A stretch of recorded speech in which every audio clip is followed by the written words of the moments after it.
ভোগপুৰ চাৰিআলিৰ সমীপৰ জয়পুৰ অঞ্চলৰ এভাগ মন্দিৰৰ এজন ভণ্ড বাবাৰ বাবেই অঞ্চলবাসী লজ্জিত হৈছে।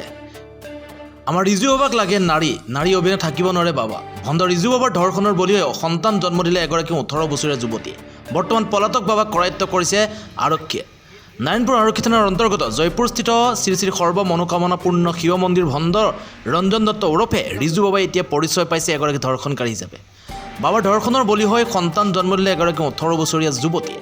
বাবাৰ কামনা পূৰণ নকৰি তন্ত্ৰমন্ত্ৰ কৰি ধ্বংস কৰাৰ ভাবুকি দিয়ে যুৱতীক। এতিয়া এটি কন্যা সন্তান হাতত লৈ দিক বিদিক হেৰুৱাইছে যুৱতীগৰাকীৰ পৰিয়ালে। বাবাক উচিত শাস্তিৰ লগতে পৰিয়ালটোৰ ভৰণ পোষণৰ দায়িত্ব লোৱাৰ দাবী কৰিছে পৰিয়ালে।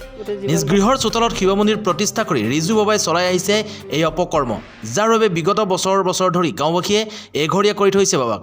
কোনোবা যদি ৰিজু বাবাৰ মন্দিৰলৈ যায় তেন্তে ৰাইজৰ ৰোষত পৰাৰ লগতে 10,000 টকা পৰ্যন্ত দণ্ড ভৰিব লাগিব। সেই স্থানীয় কোনো লোকেই নাযায় ৰিজু বাবাৰ মন্দিৰলৈ। অৱশেষত ভাল দিন উকলিল ৰিজু বাবাৰ। নিশা ৰিজু বাবাৰ মন্দিৰৰ দুৱাৰত টোকৰ পৰিল আৰক্ষীৰ। দুদিন পূৰ্বে নিশা নাৰায়ণপুৰ আৰক্ষীৰ এটা দল বাবাৰ মন্দিৰত উপস্থিত হৈ তালাচী চলালে বাবাৰ মন্দিৰত। আৰক্ষী উপস্থিত হোৱাৰ উমান পাই পলায়ন কৰে লম্পট বাবাই। বাবাক নাপাই তিনিওটাকৈ মোবাইল ফোন, এখন মাৰুতি এক্সপ্ৰেছো আৰু এখন মটৰচাইকেল জব্দ কৰে আৰক্ষীয়ে।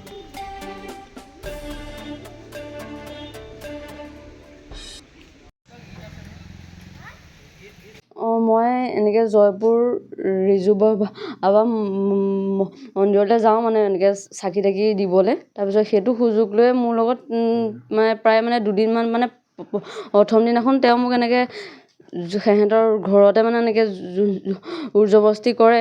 তাৰপিছত মোক এনেকৈ ভয় এনেকৈ খুৱাই যে মই এনেকৈ যাদু মন্ত্ৰ জানো, তোৰ এনেকৈ যদি ঘৰত যদি বোলে কৈ দিওঁ বোলে মোক বোলে তোক বোলে কি কৰি ঠিক নাই, তেনেকৈ মোক এনেকৈ ভয় খুৱাই তেখেতে মোক দুবাৰ এনেকৈ হেৰি কৰে, সম্পৰ্ক কৰে মোৰ লগত। তাৰপিছত মোৰ তেনেকৈ মই প্ৰেগনেণ্ট হ'লোঁ।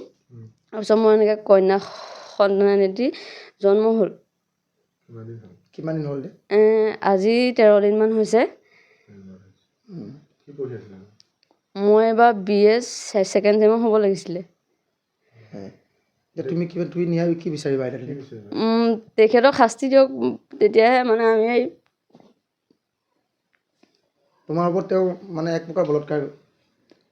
তেখেতে মোৰ লগত বহুত জোৰ জবস্তি কৰিছে।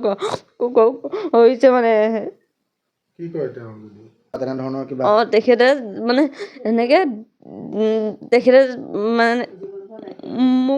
মোকে মুঠতে ছোৱালীজনীকে মুঠতে জীৱনভৰ দায়িত্ব লওঁ বুলি ক'লে হৈ গ'ল। দায়িত্ব ল'ব লাগিব তোমাৰ।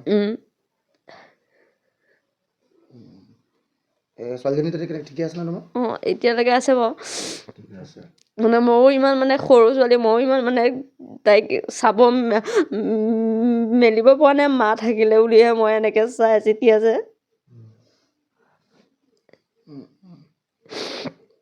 বাবাই তোমাক ফুচুলাই ব্যৱহাৰ কৰে? এনেকৈ মাতে, এনেকৈ গাড়ীত উঠাই লৈ আকৌ তেখেতৰ ঘৰৰ পাছফালে এভাগ আছে, এনেকৈ নদী কিনাৰত আছে এভাগ মন্দিৰ তেখেতৰ। তালৈকে এনেকৈ কেতিয়াবা এনেকৈ তেখেতক বহুত হেৰি কৰোঁতো, আগৰ পৰা এনেকৈ ৰাস চাস কৰোঁ।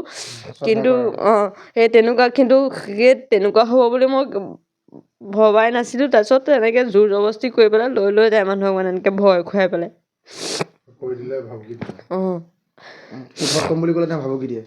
এনেকৈ মই নকবি এনেকৈ কয় আৰু এনেকৈ কিবা এনেকৈ যাদু।